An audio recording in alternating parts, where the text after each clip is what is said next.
Hello friends, welcome to two brothers finance and good evening.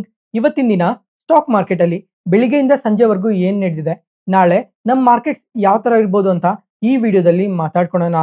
Sensex 173 points gain ಆಗಿ 83,450 close ಆಗಿದೆ. Nifty 42 points gain ಆಗಿ 25,725 close ಆಗಿದೆ. Bank Nifty 224 points gain ಆಗಿ 61,174 close ಆಗಿದೆ. Friends, ಇವತ್ತು market ಆದ್ರೆ ಸ್ವಲ್ಪ ಪಾಸಿಟಿವ್ ಆಗಿ ರಿಯಾಕ್ಟ್ ಆಗಿದೆ, including mid and small caps ಕೂಡ. ಮತ್ತೆ ಲಾಸ್ಟ್ ವೀಕ್ ಅಲ್ಲಾದ್ರೆ ಈ IT ಕಂಪನೀಸ್ ಕಂಟಿನ್ಯೂಸ್ ಆಗಿ ಫಾಲ್ ಆಗ್ತಾನೆ ಇದ್ವು. ಆದ್ರೆ ಇವತ್ತು IT ಕಂಪನೀಸ್ ಎಲ್ಲ ಸ್ವಲ್ಪ ಪಾಸಿಟಿವ್ ಆಗಿ ರಿಯಾಕ್ಟ್ ಆಗಿದಾವೆ. ಅದ್ರಲ್ಲೂ ಇನ್ಫೋಸಿಸ್ ಆದ್ರೆ ನಿಯರ್ಲಿ 3% ವರೆಗೂ ಪಾಸಿಟಿವ್ ಆಗಿ ರಿಯಾಕ್ಟ್ ಆಗಿತ್ತು. ಓವರ್ ಆಲ್ IT ಇಂಡೆಕ್ಸ್ ಏನೇ ಎಬೋವ್ 1% ಪಾಸಿಟಿವ್ ಆಗಿ ರಿಯಾಕ್ಟ್ ಆಗಿದೆ. ಯಾಕಂದ್ರೆ ಲಾಸ್ಟ್ ವೀಕ್ IT ಕಂಪನೀಸ್ ಎಲ್ಲ ಇಷ್ಟು ನೆಗೆಟಿವ್ ಆಗಿ ರಿಯಾಕ್ಟ್ ಆಗೋದಕ್ಕೆ ಮೇನ್ ರೀಸನ್ ಏನು ಅಂತ ಅಂದ್ರೆ AI ಡಿಸ್ಟ್ರಪ್ಷನ್. ಈ AI ಡಿಸ್ಟ್ರಪ್ಷನ್ ಯಾರಿಂದ ಅಂದ್ರೆ ಆಂಥ್ರೋಪಿಕ್ ಅಂತ. ಆಂಥ್ರೋಪಿಕ್ ಅವರೇ ಇವಾಗ ಇನ್ಫೋಸಿಸ್ ಕಂಪನಿ ಜೊತೆ ಪಾರ್ಟ್ನರ್ಶಿಪ್ ಮಾಡ್ಕೊಂಡಿದ್ದಾರೆ, ಅದರಿಂದ ಪಾಸಿಟಿವ್ ಆಗಿ ರಿಯಾಕ್ಟ್ ಆಗಿರೋದು. ಅದ್ರ ಜೊತೆಗೆ ಆಂಥ್ರೋಪಿಕ್ ಅವರಾದ್ರೆ ಇಂಡಿಯಾದಲ್ಲಿ ಫಸ್ಟ್ ಆಫೀಸ್ನ ಓಪನ್ ಮಾಡ್ತಾ ಇದ್ದಾರೆ, ಅದನ್ನು ಬೆಂಗಳೂರಲ್ಲಿ ಅಂತ ಇವತ್ತು ಅಪ್ಡೇಟ್ ಮಾಡಿದ್ದಾರೆ. ಅದಾದ್ಮೇಲೆ ಲಾಸ್ಟ್ ವೀಕಲ್ಲೇ ಮೆನ್ಷನ್ ಮಾಡಿದ್ದೆ, ಇಂಡಿಯಾದಲ್ಲಿ AI ಸಮ್ಮಿಟ್ ನಡೆಯುತ್ತೆ. ಈ ಸಮ್ಮಿಟ್ ಆದ್ರೆ ನೆನ್ನೆನೆ ಶುರು ಆಗಿದೆ, ಮತ್ತೆ ಶುಕ್ರವಾರದವರೆಗೂ ಕಂಟಿನ್ಯೂ ಆಗ್ತಾನೆ ಇರುತ್ತೆ. ಇದರಲ್ಲಿ ಇವತ್ತು ಎಲೆಕ್ಟ್ರಾನಿಕ್ಸ್ ಅಂಡ್ IT ಮಿನಿಸ್ಟರ್ ಆದ ಅಶ್ವಿನಿ ವೈಷ್ಣವ್ ಅವರಾದ್ರೆ ತುಂಬಾನೇ ಪಾಸಿಟಿವ್ ಕಮೆಂಟ್ಸ್ ಮಾಡಿದ್ದಾರೆ. ಈಗ ಇಂಡಿಯಾದಲ್ಲಿ ಈ ಡೇಟಾ ಸೆಂಟರ್ಸ್ ಇನ್ವೆಸ್ಟ್ಮೆಂಟ್ ಆದ್ರೆ ತುಂಬಾನೇ ಇನ್ಕ್ರೀಸ್ ಆಗ್ತಾ ಇದೆ. ಈಗ $200 ಬಿಲಿಯನ್ ಅದು ಇನ್ಕ್ರೀಸ್ ಆಗಿದೆ ಅಂತ ಅಪ್ಡೇಟ್ ಮಾಡಿದ್ದಾರೆ. ಅದ್ರ ಜೊತೆಗೆ ಈ GPU ಪ್ರೊಡಕ್ಷನ್ಸ್ ಆದ್ರೆ ಡಬಲ್ ಆಗ್ತಾ ಇದೆ ಅಂತ ಅಪ್ಡೇಟ್ ಮಾಡಿದ್ದಾರೆ. ನೆಕ್ಸ್ಟ್ ಅದಾದ್ಮೇಲೆ ಫ್ರೆಂಡ್ಸ್, ಈಗ US ಮತ್ತೆ ಇರಾನ್ ರಿಲೇಟೆಡ್ ಆಗಿ ಟೆನ್ಷನ್ಸ್ ಆದ್ರೆ ಇನ್ನ ಜಾಸ್ತಿ ಆಗ್ತಾನೆ ಇದೆ. ಅದ್ರಲ್ಲೂ ನಮ್ಮ ಮಾರ್ಕೆಟ್ ಕ್ಲೋಸ್ ಆದ್ಮೇಲೆ ಇನ್ನ ಸ್ವಲ್ಪ ಡೇಟಾಸ್ ಎಲ್ಲ ಅಪ್ಡೇಟ್ ಆಗಿದಾವೆ, ಅದರಿಂದ ಟೆನ್ಷನ್ಸ್ ಇನ್ನೂ ಜಾಸ್ತಿ ಆಗ್ತಾ ಇದೆ. ಇವತ್ತು US ಮತ್ತೆ ಇರಾನ್ ಆದ್ರೆ ಸ್ವಿಟ್ಜರ್ಲ್ಯಾಂಡ್ ಅಲ್ಲಿ ಈ ನ್ಯೂಕ್ಲಿಯರ್ ಡೀಲ್ ರಿಲೇಟೆಡ್ ಆಗಿ ನೆಗೋಸಿಯೇಷನ್ಸ್ ಎಲ್ಲ ನಡೆಸ್ತಾ ಇದ್ರು. ಆದ್ರೆ ಈ ನೆಗೋಸಿಯೇಷನ್ಸ್ ಅಷ್ಟು ಸಕ್ಸಸ್ಫುಲ್ ಆಗಿ ನಡೆದಿಲ್ಲ ಅಂತ ಅನ್ಕೊಂತೀನಿ. ಯಾಕಂದ್ರೆ ಇವತ್ತು ಇರಾನ್ ಅವರು ಸ್ಟ್ರೈಟ್ ಆಫ್ ಹಾರ್ಮೋಸ್ ಹತ್ರ ಮಿಸೈಲ್ಸ್ ನ ಲಾಂಚ್ ಮಾಡಿದ್ದಾರೆ. ಫ್ರೆಂಡ್ಸ್, ಈಗ ಮತ್ತೆ ಹೇಳ್ತಾ ಇದ್ದೀನಿ, ಸ್ಟ್ರೈಟ್ ಆಫ್ ಹಾರ್ಮೋಸ್ ಇದನ್ನ ಪ್ರತಿಯೊಬ್ರು ನೆನ್ಪಿಟ್ಕೊಂಡಿರಿ, ಯಾಕಂದ್ರೆ ಇದು ಪ್ರಪಂಚಕ್ಕೆ ತುಂಬಾನೇ ಬೇಕಾಗಿರುತ್ತೆ. ಅದ್ರ ಜೊತೆಗೆ ಈ ಸ್ಟ್ರೈಟ್ ಆಫ್ ಹಾರ್ಮೋಸ್ ನ ಬ್ಲಾಕ್ ಮಾಡ್ತೀವಿ ಅಂತ ಕೂಡ ಹೇಳ್ತಾ ಇದ್ದಾರೆ. ಫ್ರೆಂಡ್ಸ್, ಈಗ ಒಂದ್ಸಲ ಈ ಇಮೇಜ್ ನ ನೋಡಿ, ಇದೇ ಸ್ಟ್ರೈಟ್ ಆಫ್ ಹಾರ್ಮೋಸ್. ಇಲ್ಲಿಂದನೇ ಸುಮಾರು 20% ಆಯಿಲ್ ನ ಪ್ರಪಂಚಕ್ಕೆ ಎಕ್ಸ್ಪೋರ್ಟ್ ಮಾಡೋದು.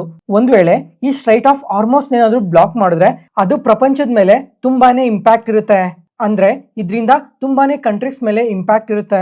ಅದ್ರ ಜೊತೆಗೆ ಇವತ್ತು ಇರಾನಿಯನ್ ಪ್ರೆಸಿಡೆಂಟ್ ಕೂಡ ಸ್ಟೇಟ್ಮೆಂಟ್ಸ್ ನ ಮಾಡಿದ್ದಾರೆ. ಇವ್ರು ಏನ್ ಹೇಳ್ತಾ ಇದಾರೆ ಅಂತ ಅಂದ್ರೆ, ಈಗ ಡೊನಾಲ್ಡ್ ಟ್ರಂಪ್ ಅವರಾದ್ರೆ ತುಂಬಾನೇ ಸಲ ಮೆನ್ಷನ್ ಮಾಡಿದ್ದಾರೆ, ಇರಾನ್ ಕಡೆಗೆ ತುಂಬಾ ವಾರ್ಶಿಪ್ಸ್ ನ ಕಳಿಸ್ತಾ ಇದೀವಿ ಅಂತ. ಆದ್ರೆ ಈ ವಾರ್ಶಿಪ್ಸ್ ಏನೋ ತುಂಬಾನೇ ಪವರ್ಫುಲ್ ಮತ್ತೆ ಡೇಂಜರಸ್ ಆಗಿರುತ್ತೆ, ಆದ್ರೆ ಅದಕ್ಕಿನ್ನ ಡೇಂಜರಸ್ ಆಗಿ ವೆಪನ್ಸ್ ಇದಾವೆ, ಇವನ್ನ ಡೆಸ್ಟ್ರಾಯ್ ಮಾಡೋದಕ್ಕೆ ಅಂತ ಸ್ಟೇಟ್ಮೆಂಟ್ಸ್ ಮಾಡಿದ್ದಾರೆ.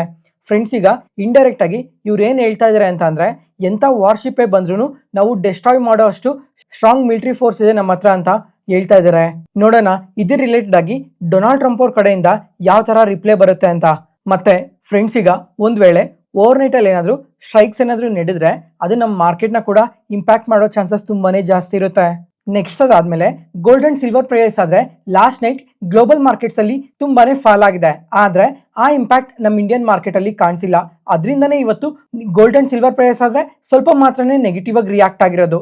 ಅದರಿಂದನೇ ಇವತ್ತು ನಮ್ಮ ಮಾರ್ಕೆಟ್ ಅಲ್ಲೂ ಸಹ ಈ ಗೋಲ್ಡ್ ಅಂಡ್ ಸಿಲ್ವರ್ ETFs ಆದ್ರೆ 1 to 2% ಮಾತ್ರನೇ ನೆಗೆಟಿವ್ ಆಗಿ ರಿಯಾಕ್ಟ್ ಆಗಿರೋದು. ಮತ್ತೆ ಈ ಗೋಲ್ಡ್ ಅಂಡ್ ಸಿಲ್ವರ್ ಪ್ರೈಸಸ್ ಏನಕ್ಕೆ ಇಷ್ಟು ವಾಲಟೈಲ್ ಆಗಿ ರಿಯಾಕ್ಟ್ ಆಗ್ತಾ ಇದೆ ಅಂದ್ರೆ, ಈಗ most of the global markets ಎಲ್ಲ ನಿನ್ನೆ ಕ್ಲೋಸ್ ಅಲ್ಲಿ ಇದೆ. ಅದ್ರಲ್ಲೂ ಈ ಚೈನೀಸ್ ಮಾರ್ಕೆಟ್ ಆದ್ರೆ 1 ವೀಕ್ ಕ್ಲೋಸ್ ಅಲ್ಲಿ ಇರುತ್ತೆ, ಅದರಿಂದನೇ ಈ ತರ ವಾಲಟೈಲ್ ಆಗಿ ರಿಯಾಕ್ಟ್ ಆಗ್ತಾ ಇರೋದು. ಮತ್ತೆ UBS ಅವರಾದ್ರೆ ಈ ಗೋಲ್ಡ್ ಬಗ್ಗೆ ಇನ್ನ ಸ್ವಲ್ಪ ಪಾಸಿಟಿವ್ ಕಮೆಂಟ್ಸ್ ನ ಮಾಡ್ತಾ, ಈ 2026 ಎಂಡ್ ಆಗೋಷ್ಟೊತ್ತಿಗೆ $6,200 per ounce ಗೆ ರೀಚ್ ಆಗುತ್ತೆ ಅಂತ ಪಾಸಿಟಿವ್ ಕಮೆಂಟ್ಸ್ ನ ಮಾಡಿದ್ದಾರೆ. ನೋಡೋಣ ಗೋಲ್ಡ್ ಎಷ್ಟು ಪಾಸಿಟಿವ್ ಆಗಿ ರಿಯಾಕ್ಟ್ ಆಗುತ್ತೋ. ಅದ್ರ ಜೊತೆಗೆ ಫ್ರೆಂಡ್ಸ್, ಈಗ ನಾಳೆ ಮಾರ್ಕೆಟ್ ನ್ಯೂಸ್ ನ ಯಾವುದೇ ಕಾರಣಕ್ಕೂ ಮಿಸ್ ಆಗಕ್ಕೆ ಹೋಗ್ಬೇಡಿ. ಗೋಲ್ಡ್ ಅಂಡ್ ಸಿಲ್ವರ್ ಬಗ್ಗೆ ಸ್ವಲ್ಪ ಇಂಟ್ರೆಸ್ಟಿಂಗ್ ಡೇಟಾನ ಶೇರ್ ಮಾಡ್ತೀನಿ. ಈ ತರ ಕಾಂಪ್ಲಿಕೇಟೆಡ್ ಇನ್ಫಾರ್ಮೇಶನ್ ಎಲ್ಲ ಸಿಂಪ್ಲಿಫೈ ಮಾಡಿ ನಿಮ್ ಮುಂದೆ ತರ್ತಾ ಇದೀವಲ್ಲ. ಯಾವುದೇ ಪಾಯಿಂಟ್ ಅಲ್ಲಿ ನಾನು ಹೇಳೋ ಇನ್ಫಾರ್ಮೇಶನ್ ನಿಮ್ಗೆ ಯೂಸ್ಫುಲ್ ಅನ್ಸಿದ್ರೆ ಈ ವಿಡಿಯೋನ ಲೈಕ್ ಮಾಡಿ. ನಿಮ್ ಫ್ರೆಂಡ್ಸ್ ಅಲ್ಲಿ ಯಾರಿಗಾದ್ರೂ ಸ್ಟಾಕ್ ಮಾರ್ಕೆಟ್ ಬಗ್ಗೆ ಇಂಟ್ರೆಸ್ಟ್ ಇರೋರಿಗೆ ಈ ವಿಡಿಯೋಸ್ ನ ಶೇರ್ ಮಾಡಿ. ಜೊತೆಗೆ ತುಂಬಾ ಜನ ವಿಡಿಯೋಸ್ ನ ನೋಡ್ತಾ ಇದೀರಾ, ಆದ್ರೆ ಕಮೆಂಟ್ ಸೆಷನ್ ಅಲ್ಲಿ ಯಾರೂ ಕಮೆಂಟ್ ಮಾಡ್ತಿಲ್ಲ. ಆದಷ್ಟು ಏನಾದ್ರೂ ಒಂದು ಕಮೆಂಟ್ ಸೆಷನ್ ಅಲ್ಲಿ ಕಮೆಂಟ್ ಮಾಡಿ, ಇದರಿಂದ ನಮಗೂ ಸ್ವಲ್ಪ ಮೋಟಿವೇಶನ್ ಸಿಗುತ್ತೆ. Next market key updates. First, ಈಗ ಡಿಫೆನ್ಸ್ ಸೆಕ್ಟರ್ ಬಗ್ಗೆ ಸ್ವಲ್ಪ ಇಂಟ್ರೆಸ್ಟಿಂಗ್ ಅಪ್ಡೇಟ್ಸ್ ಇದೆ. ಇವತ್ತಾದ್ರೆ ಡಿಫೆನ್ಸ್ ಇಂಡೆಕ್ಸೇ ನಿಯರ್ಲಿ 1% ಪಾಸಿಟಿವ್ ಆಗಿ ರಿಯಾಕ್ಟ್ ಆಗಿದೆ. ಜೊತೆಗೆ ಮೋಸ್ಟ್ ಆಫ್ ದ ಕಂಪನೀಸ್ ಎಲ್ಲ 1 to 2% ಪಾಸಿಟಿವ್ ಆಗಿ ರಿಯಾಕ್ಟ್ ಆಗಿದಾವೆ. ಯಾಕಂದ್ರೆ ಫ್ರೆಂಡ್ಸ್, ಈಗ ಲಾಸ್ಟ್ ವೀಕೇನೆ ಮೆನ್ಷನ್ ಮಾಡಿದ್ದೆ, ಈ ಫ್ರಾನ್ಸ್ ಪ್ರೆಸಿಡೆಂಟ್ ಆದ ಇಮ್ಯಾನ್ಯುಯಲ್ ಮ್ಯಾಕ್ರಾನ್ ಅವರು ಇಂಡಿಯಾಗೆ ಬರ್ತಾರೆ. ಅದರಿಂದ ಈ ಡಿಫೆನ್ಸ್ ಸೆಕ್ಟರ್ ರಿಲೇಟೆಡ್ ಆಗಿ ಏನಾದ್ರೂ ಸ್ವಲ್ಪ ಪಾಸಿಟಿವ್ ನ್ಯೂಸ್ ನ ಎಕ್ಸ್ಪೆಕ್ಟ್ ಮಾಡಬಹುದು ಅಂತ ಲಾಸ್ಟ್ ವೀಕಲ್ಲೇನೆ ಮೆನ್ಷನ್ ಮಾಡಿದ್ದೆ. ಇವತ್ತು ಈ ಫ್ರಾನ್ಸ್ ಪ್ರೆಸಿಡೆಂಟ್ ಆದ ಇಮ್ಯಾನ್ಯುಯಲ್ ಮ್ಯಾಕ್ರಾನ್ ಅವರು ಇಂಡಿಯಾಗೆ ಬಂದಿದ್ದಾರೆ. ನೆಕ್ಸ್ಟ್ 3 days ಇಂಡಿಯಾದಲ್ಲೇನೆ ಇರ್ತಾರೆ. ಇದ್ರ ಮಧ್ಯ ಫಸ್ಟ್ 2 days ಆದ್ರೆ ನರೇಂದ್ರ ಮೋದಿ ಅವ್ರನ್ನ ಮೀಟ್ ಆಗ್ತಾರೆ. ಅದ್ರ ಜೊತೆಗೆ ಡಿಫೆನ್ಸ್ ಮಿನಿಸ್ಟರ್ನ ಕೂಡ ಮೀಟ್ ಆಗ್ತಾರೆ. ಲಾಸ್ಟ್ ವೀಕಲ್ಲೇನೆ ಮೆನ್ಷನ್ ಮಾಡಿದ್ದೆ.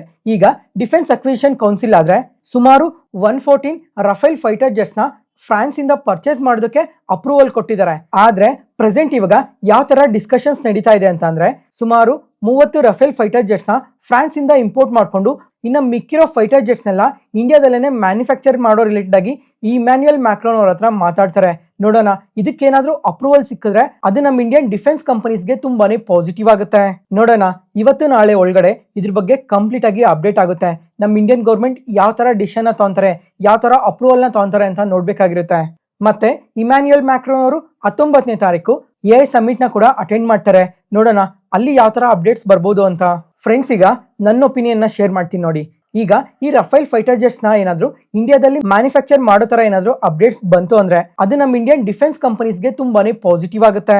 ಅದರಿಂದ ಯಾವ್ಯಾವ ಡಿಫೆನ್ಸ್ ಕಂಪನೀಸ್ ನ ಫೋಕಸ್ ಮಾಡಬೇಕು ಅಂತ ಅಂದ್ರೆ, ಮೊದಲನೇದಾಗಿ HAL, BEL, Bharat dynamics, L&T defence, ಇಷ್ಟು ಕಂಪನೀಸ್ ನ ಫೋಕಸ್ ಮಾಡಬೇಕಾಗಿರುತ್ತೆ. ಯಾಕಂದ್ರೆ ಈ ರಫೇಲ್ ಫೈಟರ್ ಜೆಟ್ಸ್ ನ ಮ್ಯಾನುಫ್ಯಾಕ್ಚರ್ ಮಾಡೋ ರಿಲೇಟೆಡ್ ಆಗಿ ಏನಾದ್ರು ಆರ್ಡರ್ ಬಂತು ಅಂದ್ರೆ ಅದು ಈ 4 ಕಂಪನೀಸ್ಗೆ ಬರೋ ಚಾನ್ಸಸ್ ತುಂಬಾನೇ ಜಾಸ್ತಿ ಇರುತ್ತೆ. ಅದರಿಂದ ನೆಕ್ಸ್ಟ್ ಅದಾದ್ಮೇಲೆ ಇವತ್ತು ನಮ್ಮ ಮಾರ್ಕೆಟ್ ಓಪನಿಂಗ್ ಟೈಮ್ ಅಲ್ಲಿನೇ ಕೊಚಿನ್ ಶಿಪ್ ಯಾರ್ಡ್ ಆದ್ರೆ ನಿಯರ್ಲಿ 7% ಪಾಸಿಟಿವ್ ಆಗಿ ರಿಯಾಕ್ಟ್ ಆಗಿದೆ. ಯಾಕಂದ್ರೆ ಮಿನಿಸ್ಟ್ರಿ ಆಫ್ ಡಿಫೆನ್ಸ್ ಅವರು ಒಂದು ಪ್ರಾಜೆಕ್ಟ್ ನ ಅನೌನ್ಸ್ ಮಾಡಿದ್ರು. ಆ ಪ್ರಾಜೆಕ್ಟ್ ಅಲ್ಲಿ ಕೊಚಿನ್ ಶಿಪ್ ಯಾರ್ಡ್ ಅವರು L1 ಬಿಡರ್ ಆಗಿ ಸೆಲೆಕ್ಟ್ ಆಗಿದ್ದಾರೆ. ಅದರಿಂದಾನೇ ಈ ತರ ಪಾಸಿಟಿವ್ ಆಗಿ ರಿಯಾಕ್ಟ್ ಆಗಿದ್ದು. ಈ ಟೋಟಲ್ ಪ್ರಾಜೆಕ್ಟ್ ವರ್ಕ್ ಬಂದು 5,000 ಕೋಟಿ. ಜೊತೆಗೆ ಈ ಪ್ರಾಜೆಕ್ಟ್ ಏನಕ್ಕೋಸ್ಕರ ಅಂತ ಅಂದ್ರೆ, ಇವರು ಇದರಲ್ಲಿ ನೆಕ್ಸ್ಟ್ ಜನರೇಷನ್ ಸರ್ವೆ ವೆಸಲ್ಸ್ ನ ಮ್ಯಾನುಫ್ಯಾಕ್ಚರ್ ಮಾಡಿ ಇಂಡಿಯನ್ ನೇವಿಗೆ ಕೊಡ್ಬೇಕಾಗಿರುತ್ತೆ. ಇದೇ ರಿಲೇಟೆಡ್ ಆರ್ಡರ್ ಅಲ್ಲಿ ಸೆಲೆಕ್ಟ್ ಆಗಿರೋ ಕಾರಣದಿಂದಾನೇ ಇವತ್ತು ಇಷ್ಟು ಪಾಸಿಟಿವ್ ಆಗಿ ರಿಯಾಕ್ಟ್ ಆಗಿರೋದು.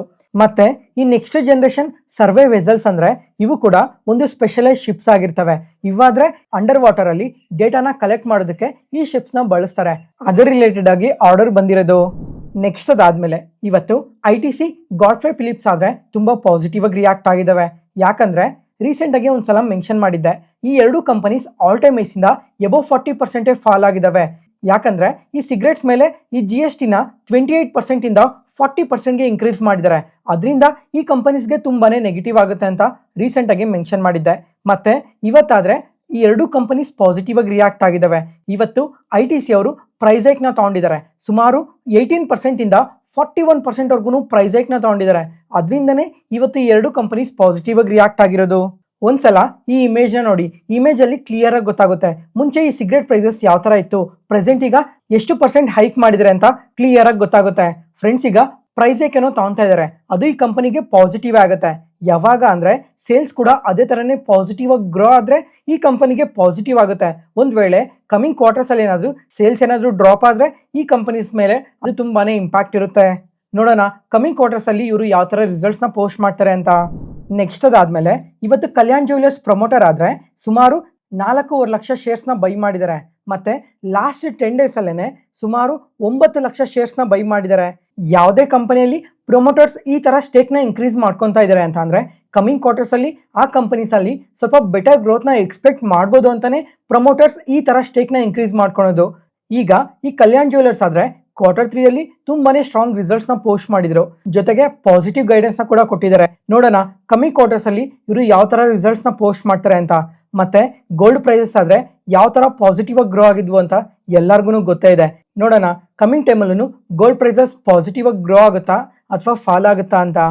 ನೆಕ್ಸ್ಟ್ ಅದಾದ್ಮೇಲೆ ಫ್ರೆಂಡ್ಸ್, ಈಗ ಈ SIP ಮುಖಾಂತರ ಜಾನ್ವರಿ ಮಂತ್ ಅಲ್ಲಾದ್ರೆ ಸುಮಾರು 31,000 ಕೋಟಿ ಇನ್ಫ್ಲೋಸ್ ಬಂದಿದ್ದಾವೆ ನಮ್ಮ ಮಾರ್ಕೆಟ್ ಒಳಗಡೆ. ಜೊತೆಗೆ ಈ ಮ್ಯೂಚುವಲ್ ಫಂಡ್ ಹೌಸಸ್ ಕೂಡ ತುಂಬಾನೇ ಕಂಪನೀಸ್ ಅಲ್ಲಿ ಇನ್ವೆಸ್ಟ್ ಮಾಡಿದ್ದಾರೆ. ಅದರಲ್ಲೂ ಮೈನ್ ಆಗಿ ಯಾವ್ಯಾವ ಸೆಕ್ಟರ್ ಅಲ್ಲಿ ತುಂಬಾ ಇನ್ವೆಸ್ಟ್ ಮಾಡಿದ್ದಾರೆ ಅಂತ ಅಂದ್ರೆ, ಒಂದು financial sector, metal and mining ಮತ್ತೆ IT, ಈ ತರ 3 ಸೆಕ್ಟರ್ಸ್ ಅಲ್ಲಿ ತುಂಬಾನೇ ಇನ್ವೆಸ್ಟ್ ಮಾಡಿದ್ದಾರೆ. ಈಗ ಈ ಮ್ಯೂಚುವಲ್ ಫಂಡ್ ಹೌಸಸ್ ಯಾವ್ಯಾವ ಕಂಪನೀಸಲ್ಲಿ ಇನ್ವೆಸ್ಟ್ ಮಾಡಿದ್ದಾರೆ ಅಂತ ನೀವು ಇಲ್ಲೇ ನೋಡ್ಬೋದು. ಅದರಲ್ಲೂ ಈ ಲಾರ್ಜ್ ಕ್ಯಾಪಲ್ಲಿ ನೋಡಿದ್ರೆ ಕೋಟಕ್ ಮಹೀಂದ್ರಾ ಬ್ಯಾಂಕಲ್ಲಿ ತುಂಬಾ ಇನ್ವೆಸ್ಟ್ ಮಾಡಿದ್ದಾರೆ. ಅದಾದಮೇಲೆ ITCಯಲ್ಲೂ ಕೂಡ ತುಂಬ ಇನ್ವೆಸ್ಟ್ ಮಾಡಿದ್ದಾರೆ. ಈ ಕಂಪನಿ ಆದರೆ ಆಲ್ ಟೈಮ್ ಐಸಿಂದ 40% ಫಾಲ್ ಆಗಿದೆ ಅಂತ ಆಗ್ಲೇ ಮೆನ್ಷನ್ ಮಾಡಿದ್ದೆ. ಅದರಿಂದ ಈ ಕಂಪನಿಯಲ್ಲಿ ತುಂಬ ಆವರೇಜ್ ಮಾಡ್ಕೊಂಡಿರಬೇಕು. ಮತ್ತು ಪವರ್ ಗ್ರಿಡ್ ಮತ್ತು ಇಂಡಾಲ್ಕೋ ಕಂಪನಿಯಲ್ಲೂ ಕೂಡ ತುಂಬಾ ಇನ್ವೆಸ್ಟ್ ಮಾಡಿದ್ದಾರೆ. ಅದ್ರ ಜೊತೆಗೆ ಇದೇ ಟೈಮಲ್ಲೇ ಇನ್ನೂ ಸ್ವಲ್ಪ ಕಂಪನೀಸಲ್ಲಿ ಸ್ವಲ್ಪ ಸ್ಟೇಕ್ನ ಕಮ್ಮಿ ಮಾಡ್ಕೊಂಡಿದ್ದಾರೆ. HDFC bank, ONGC, Tata steel, ICICI ಬ್ಯಾಂಕಲ್ಲಿ ಸ್ವಲ್ಪ ಸ್ಟೇಕ್ನ ಕಮ್ಮಿ ಮಾಡ್ಕೊಂಡಿದ್ದಾರೆ. ಮತ್ತು BPCL ವೇದಾಂತಲ್ಲಾದರೆ ಕಂಪ್ಲೀಟಾಗಿ ಎಕ್ಸಿಟ್ ಆಗಿದ್ದಾರೆ. ಅದಾದಮೇಲೆ ಮಿಡ್ ಕ್ಯಾಪ್ಸಲ್ಲಾದರೆ Vodafone Idea, Biocon, Swiggy, IDFC first ಬ್ಯಾಂಕಲ್ಲಿ ತುಂಬಾ ಇನ್ವೆಸ್ಟ್ ಮಾಡಿದ್ದಾರೆ. ಫ್ರೆಂಡ್ಸ್, ಈಗ ನಿನ್ನೆ ಕೂಡ ಮೆನ್ಷನ್ ಮಾಡಿದ್ದೆ, ಈ IDFC ಫಸ್ಟ್ ಬ್ಯಾಂಕಲ್ಲಿ FIIs ಕೂಡ ತುಂಬಾ ಸ್ಟ್ರಾಂಗ್ ಆಗಿ ಇನ್ವೆಸ್ಟ್ ಮಾಡಿದ್ದಾರೆ ಅಂತ. ನೋಡೋಣ ಕಮಿಂಗ್ ಕ್ವಾರ್ಟರ್ಸಲ್ಲಿ IDFC ಬ್ಯಾಂಕ್ ಇನ್ನೂ ಎಷ್ಟು ಪಾಸಿಟಿವ್ ಆಗಿ ಗ್ರೋ ಆಗುತ್ತೆ ಅಂತ.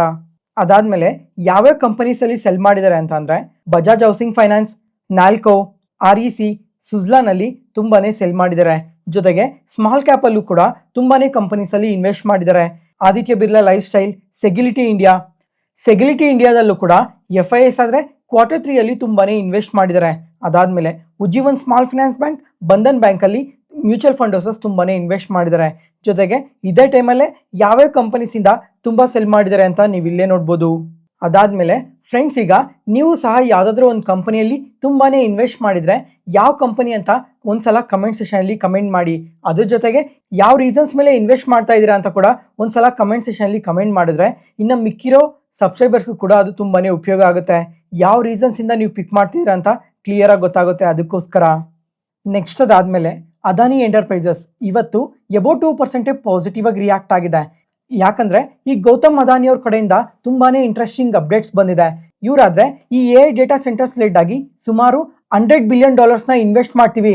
ಅದ್ರ ಜೊತೆಗೆ ಈ ಡೇಟಾ ಸೆಂಟರ್ಸ್ಗೆ ಅವಶ್ಯಕತೆ ಇರೋ ಈ ಎಲೆಕ್ಟ್ರಿಸಿಟಿನ ಕೂಡ ನಾವೇ ಪ್ರೊಡ್ಯೂಸ್ ಮಾಡ್ತೀವಿ, ಕಂಪ್ಲೀಟ್ಲಿ ಇಂಟಿಗ್ರೇಟೆಡ್ ಇರುತ್ತೆ ಅಂತ ತುಂಬಾ ಪಾಸಿಟಿವ್ ಕಮೆಂಟ್ಸ್ನ ಮಾಡಿದ್ದಾರೆ.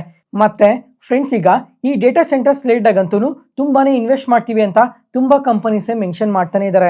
ಈ ಥರ ಡೇಟಾ ಸೆಂಟರ್ಸ್ ಏನಾದರೂ ಇಂಡಿಯಾದಲ್ಲಿ ಡೆವಲಪ್ ಮಾಡಬೇಕು, ಇಂಡಿಯಾದಲ್ಲಿ ಬಿಲ್ಟ್ ಮಾಡಬೇಕು ಅಂದರೆ ಏನು ತುಂಬ ಜಾಸ್ತಿ ಬೇಕಾಗುತ್ತೆ ಅಂದರೆ ಎಲೆಕ್ಟ್ರಿಸಿಟಿ ತುಂಬಾ ಜಾಸ್ತಿ ಬೇಕಾಗಿರುತ್ತೆ.